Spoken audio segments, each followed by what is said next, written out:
Assalamualaikum warahmatullahi wabarakatuh. Bismillah.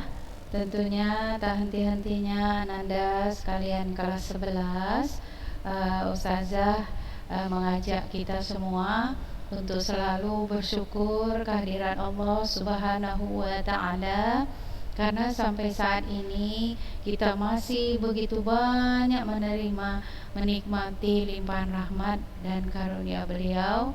Jadi di sini memang selayaknya dan yang sepantasnya adalah kita selalu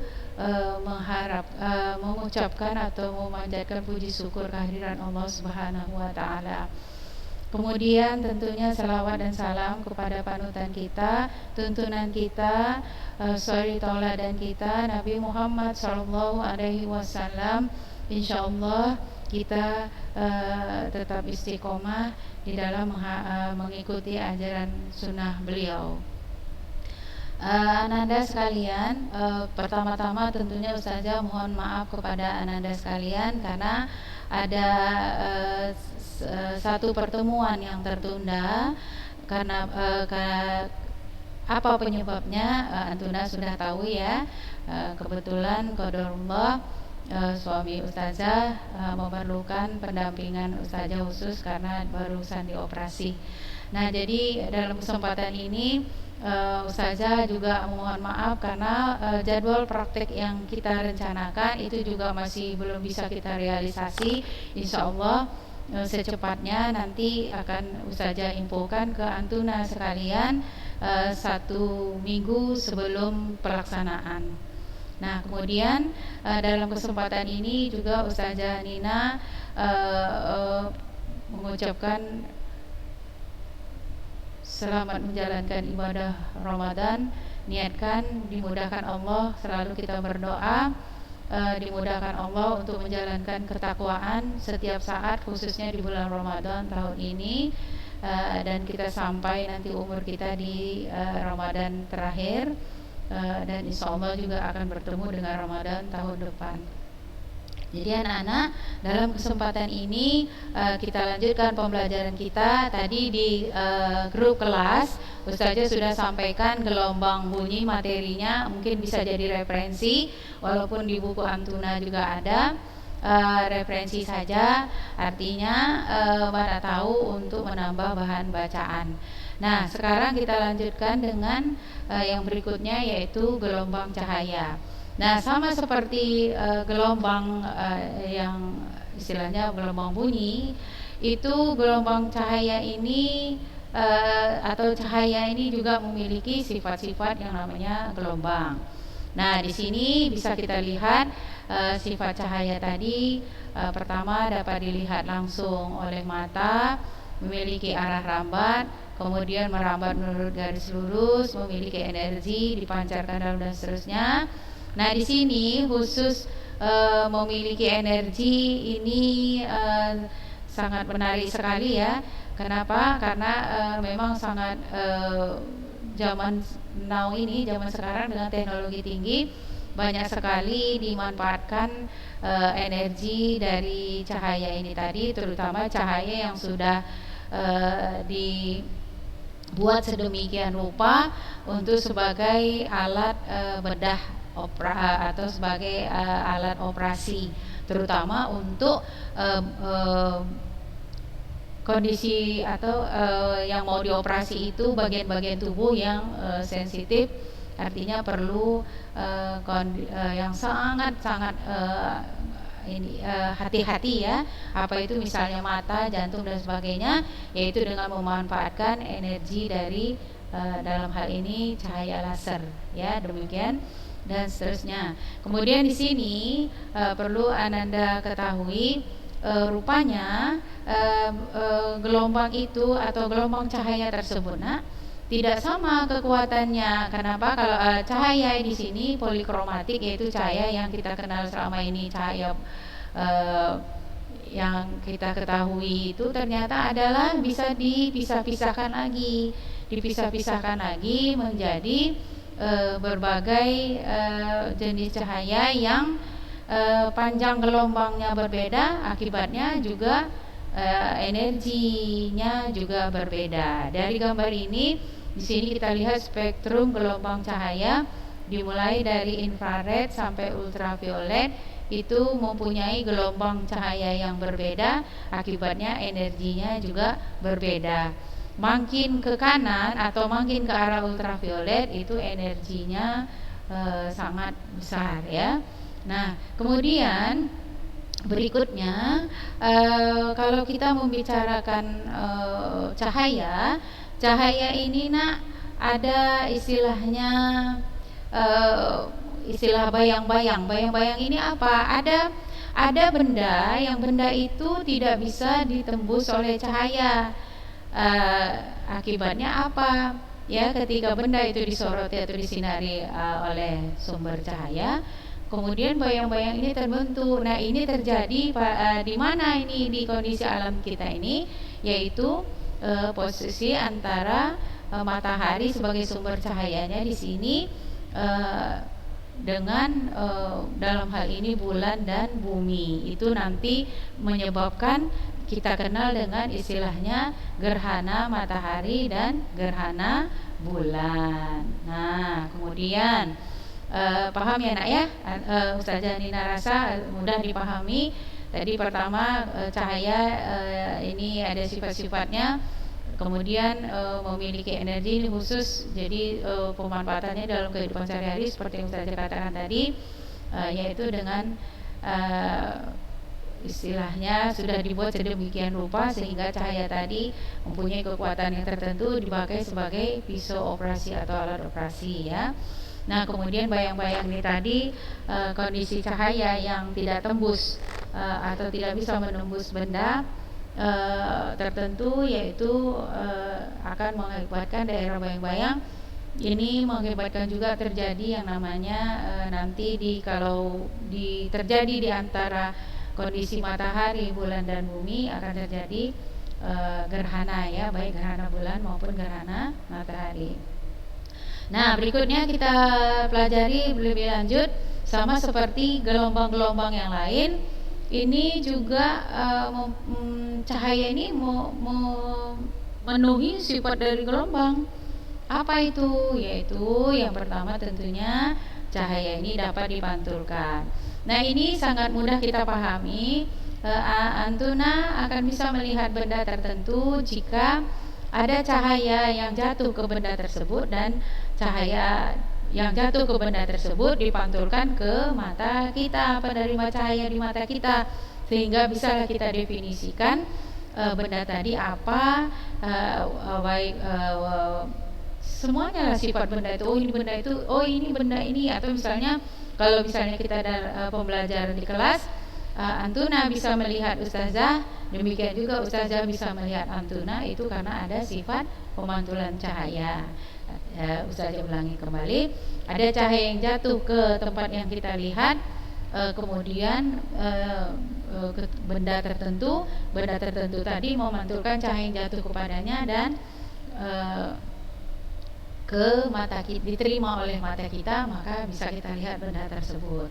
Nah, ini ya, bisa kita lihat ada yang namanya pemantulan teratur dan seterusnya. Ini nanti juga Ustazah kirimkan insyaallah. Nah, kemudian yang berikutnya apa itu pemantulan teratur dan baur pada panorama alam ini ya. Kita bisa lihat misalnya Antuna ada berkesempatan di tepi danau ya yang jernih. Antuna bisa lihat bayangan dari benda-benda di pinggir kolam seperti ini, pohon-pohonan dan sebagainya.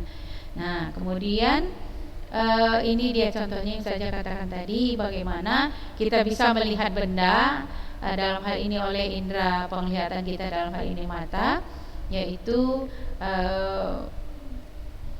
secara umum atau yang mudah kita pahami adalah cahaya jatuh ke benda memantulkannya dan cahaya yang dipantulkan benda tersebut diterima oleh penerima di mata kita.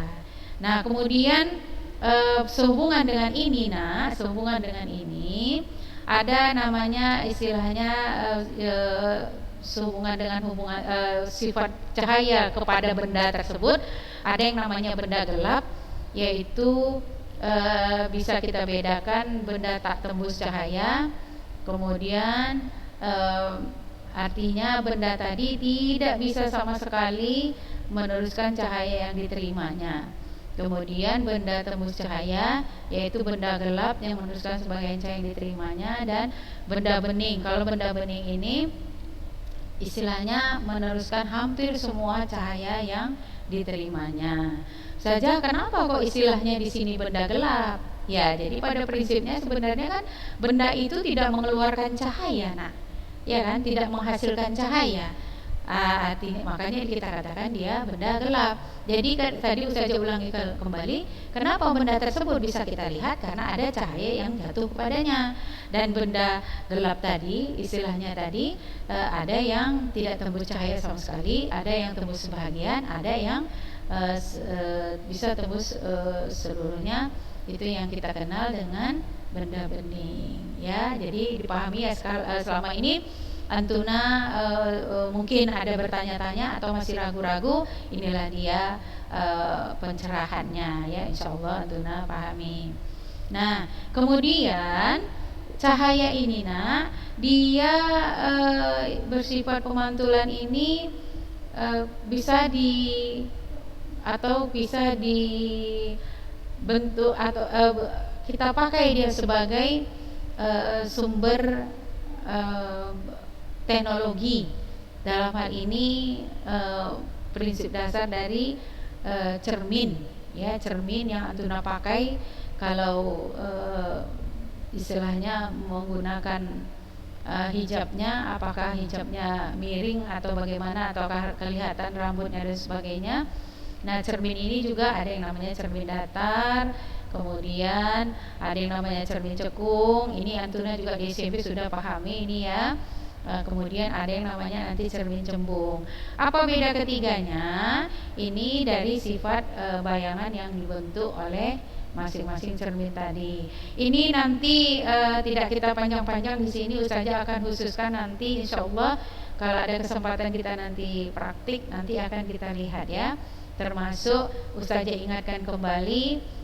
Mungkin di SMP Antuna sudah terima, yaitu bagaimana pembentukan bayangan oleh masing-masing cermin tadi dan seterusnya. Nah, kemudian kalau kita berhubungan dengan cahaya, maka kita menemukan beberapa persamaan. Ini juga Antuna sudah terima di SMP. Jadi apa bedanya Ustazah dengan yang Anda terima di SMA? Nanti mungkin di dalam penyelesaian masalah ya. Dan seterusnya ini bisa Antuna lihat, baca-baca nanti. Ini insyaallah Ustazah akan share. Ya, ini tadi ada contoh cermin cembung, cermin cekung dan seterusnya. Nah, kemudian berikutnya adalah cahaya itu selain bisa dipantulkan, dia juga bisa dibiaskan.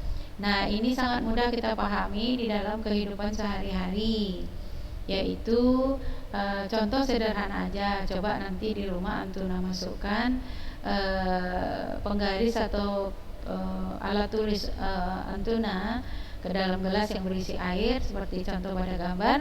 Kelihatannya seolah-olah penggaris yang kita masukkan atau alat tulis yang kita masukkan itu kok bengkok ya, atau seperti patah, padahal sebenarnya kondisinya masih seperti biasa.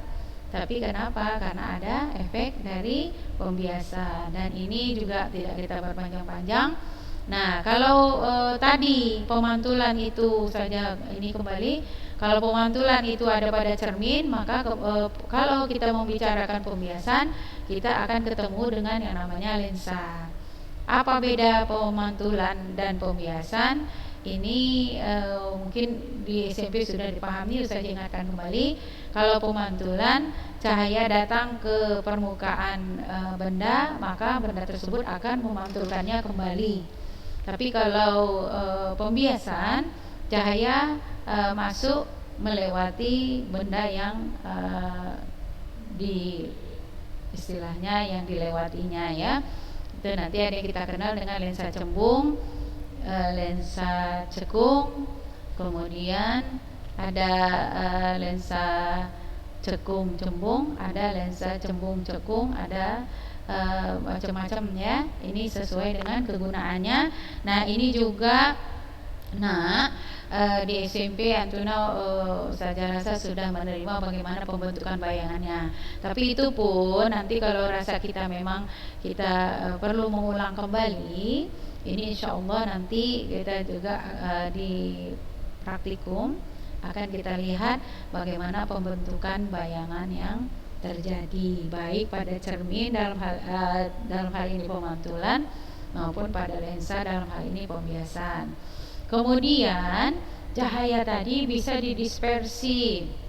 Nah, dispersi itu maksudnya apa? Dipisahkan. Seperti yang Ustazah katakan tadi, sinar itu ada yang polikromatik dan ada yang monokromatik.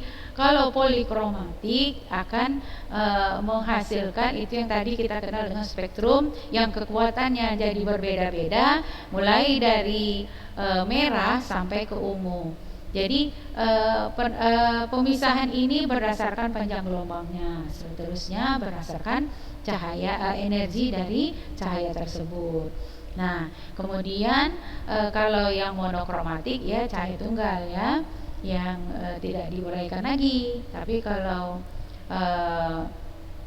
polikromatik itu bisa diuraikan lagi. Jadi sederhananya seperti ini. Polikromatik didispersi menjadi monokromatik. Nah, gitu ya Nak ya.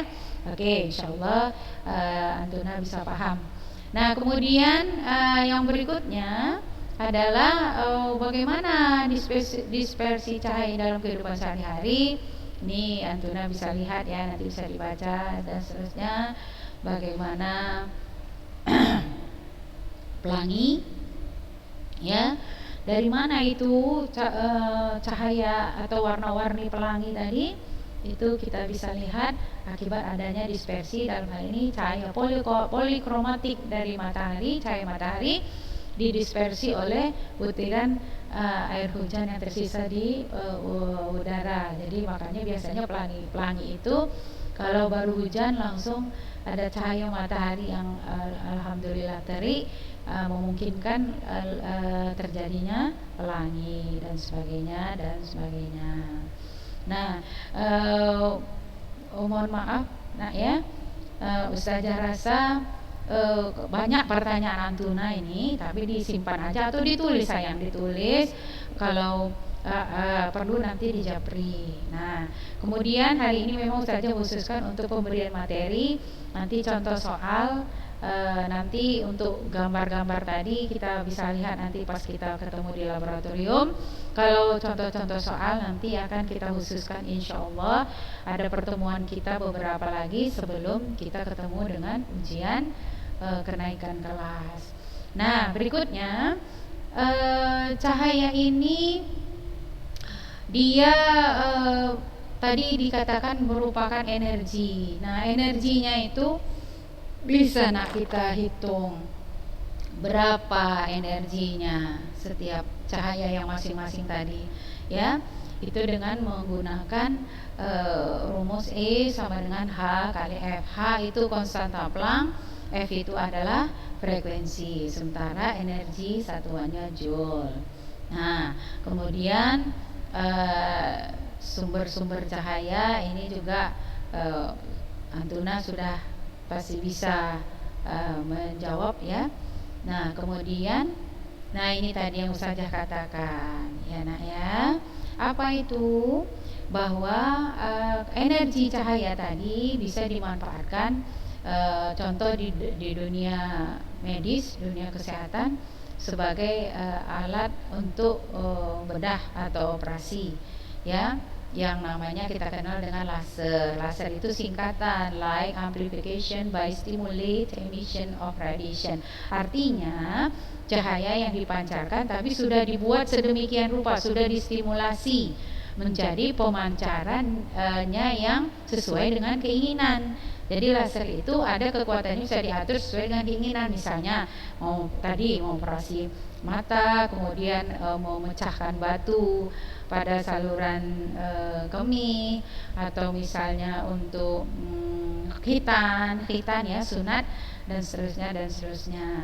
Nah, kemudian di sini perambatan cahaya, ada hal tertentu yang si Huygens ini mau membahas ya, dan seterusnya.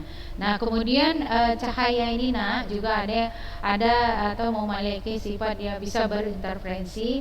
Apa itu berinterferensi ya?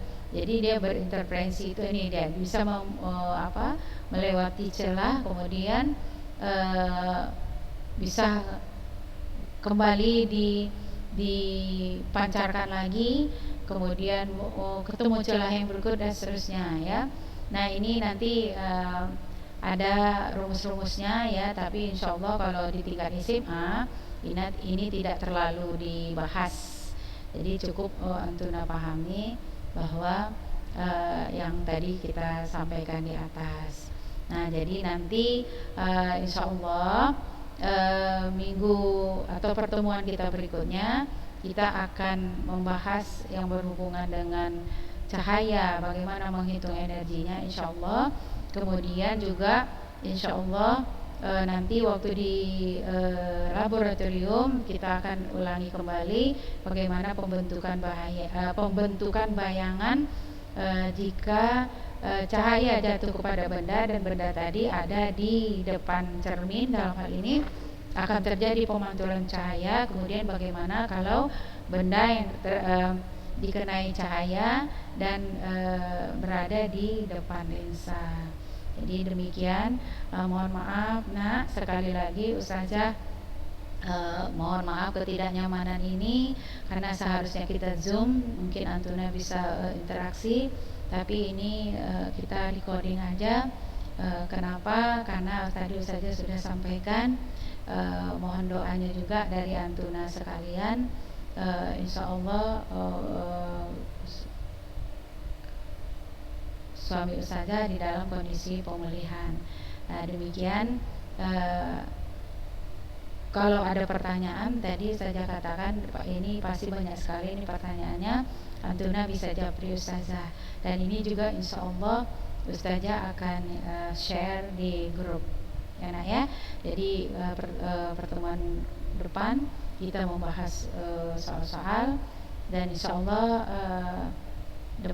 minggu depan atau minimal selesai atau di bulan Syawal kita sudah bisa memenuhi praktek kita yang tertunda. Demikian Ustazah akhiri dengan hamdalah, alhamdulillahirabbil alamin, dan kita masing-masing membaca doa kafaratul majelis. Subhanakallahumma wa bihamdik asyhadu an la ilaha illa anta astaghfiruka wa atubu ilaik. Assalamualaikum warahmatullahi wabarakatuh.